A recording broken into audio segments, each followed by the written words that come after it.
guys, Real 111T. Decided to do another try with the Omnia oven. This time I got the wire rack, so I'm going to try some drop biscuits. And this time I'm using a liquid fuel stove, so I don't have the issues that I had last time with the butane.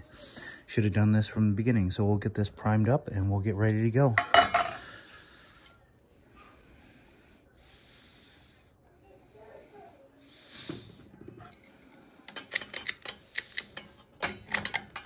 There we go.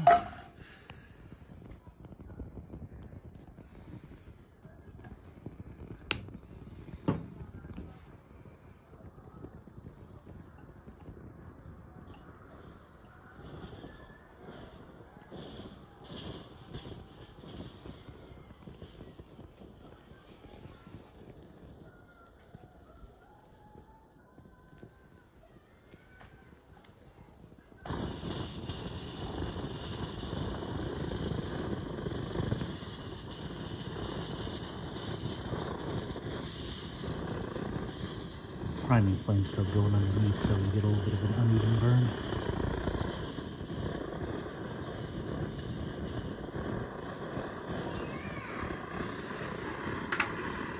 There we go.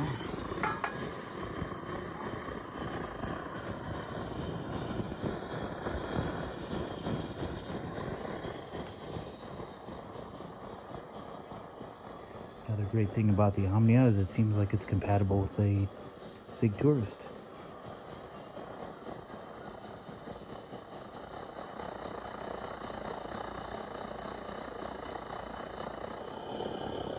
So here we are. Got 6 biscuits on here. You can see the wire racks in there. I'm gonna set that here. And the recipe says about 10 minutes. So we'll come back in about 10 minutes and we'll see how we're doing.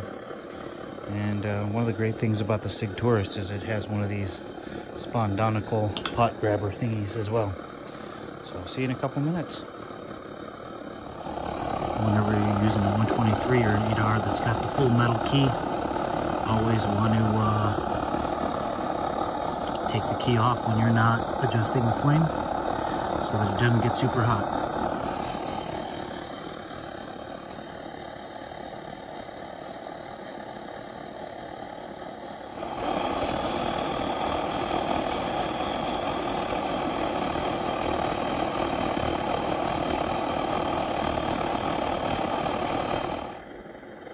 One more thing, I did adjust the flame down. You can kind of hear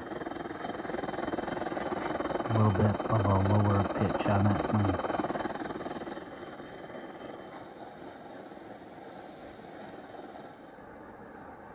So while we're waiting here, let's take a look at the rest of this set.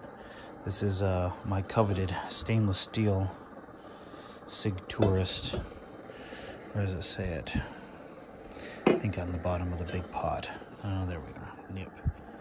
SIGG Tourist, stainless steel, Swiss made. And you can't keep the entire windscreen for the 123 in here. So what I've done to protect it is I put it in a USGI steak bag and I put this cup over it. So I have a stainless steel, I think this is a GSI, yep, GSI Glacier cup. And the one thing that was missing from that's often missing from these, the strap they came with was kind of garbage. It was plastic. So I got one of these Arno straps. I don't know if it's ever going to focus on that. Arno, yep. It's a solid enough replacement. Maybe not museum quality, but for a user, which I like to use this whenever I can, it's a good enough replacement. So it's been about 10 minutes now. Let's take a look and see what we got. Yeah. Not really done at all, but you know, the recipe was saying 450, I think, and I don't have this anywhere near cranked, so maybe I'll turn it up a little bit and we'll come back. This is pretty much what I've always found with baking on a camp stove, is you don't have a temperature control. So you're just kind of like getting it to a baking state and then just checking back on it. Okay, so here we are 5 minutes later. As you can see, we're getting some steamage out of the holes. Let's take a look. Ooh, we're starting to look like actual biscuits. I think I'm still gonna give it another 5 minutes. I am noticing that I'm getting them drooping through the grid, so I think when we pull them out of there, it's gonna be kind of interesting, but they'll still be biscuity. So I'm gonna put it on for another 5 minutes. All right, let's take a look.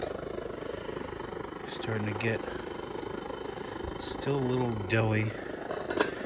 Turned it up a little bit more. I think I've got a couple more batches to do here, and I think I'm gonna turn it up a little bit.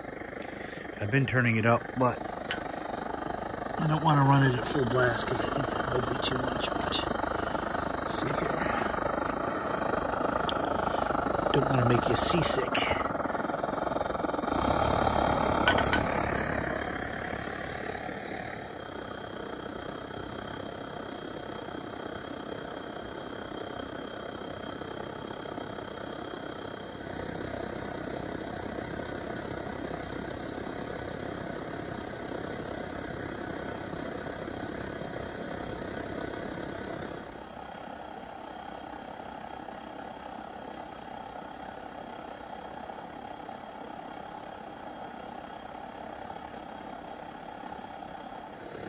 All right, it's been another 5 minutes, so I think, what are we on? 20, 25 minutes. One thing I've learned from last time is that your nose kind of tells you. So, let's see.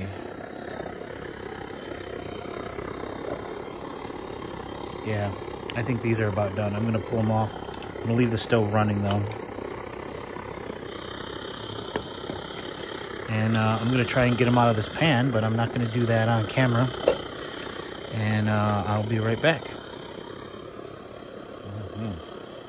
So I pulled this off, and yeah, we had some drippage through, and I know people are going to say, oh, parchment paper, but I'm just trying to do it the minimal way possible. So I'm going to break these off of here, and I think they're going to be delicious still, but maybe not proper. All right, so this is what we got. Set this down here. They're pretty delicious on here. Well, good. And this is not burned at all. A little bit brown. Maybe they could have gone in a little bit longer. I'm going to try my next batch here. I'm going to try it in a much higher flame. We're still learning this stuff, so I'm going to get another batch on there. All right, so here's another batch. I'm gonna try these on a much higher flame. Maybe they'll burn all up, we'll see. Once again, I'm gonna start it with a real high flame. I'm gonna try back in 10 minutes. I know it says to use a lower flame, but I might be working with the fact that just the distance on this, and also the fact that it tends to be a lower output stove. Like a high flame on a 123 is a lot lower than, you know, a high flame on a Coleman suitcase, say. So let's see what happens. Well, I had a bit of an incident here, guys. I noticed when I was watching it that I was getting fire coming out of the fuel cap. I don't think it was coming out of the pressure relief. I think it was coming out of the threads.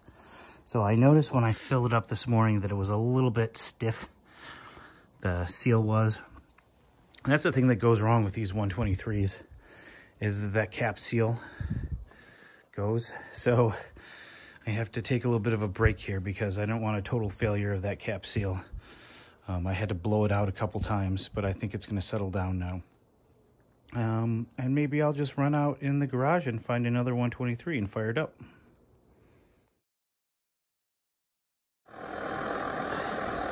Back in business with the vintage 123. The non-R model.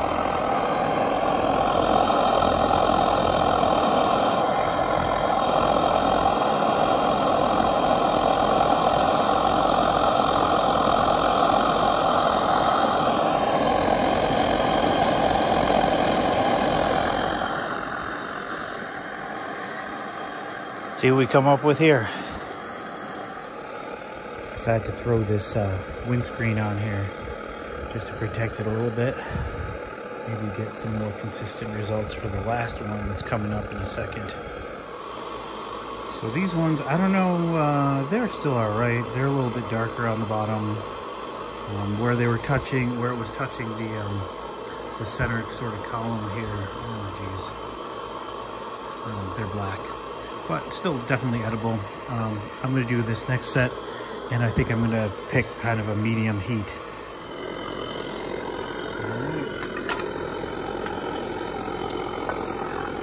Third set.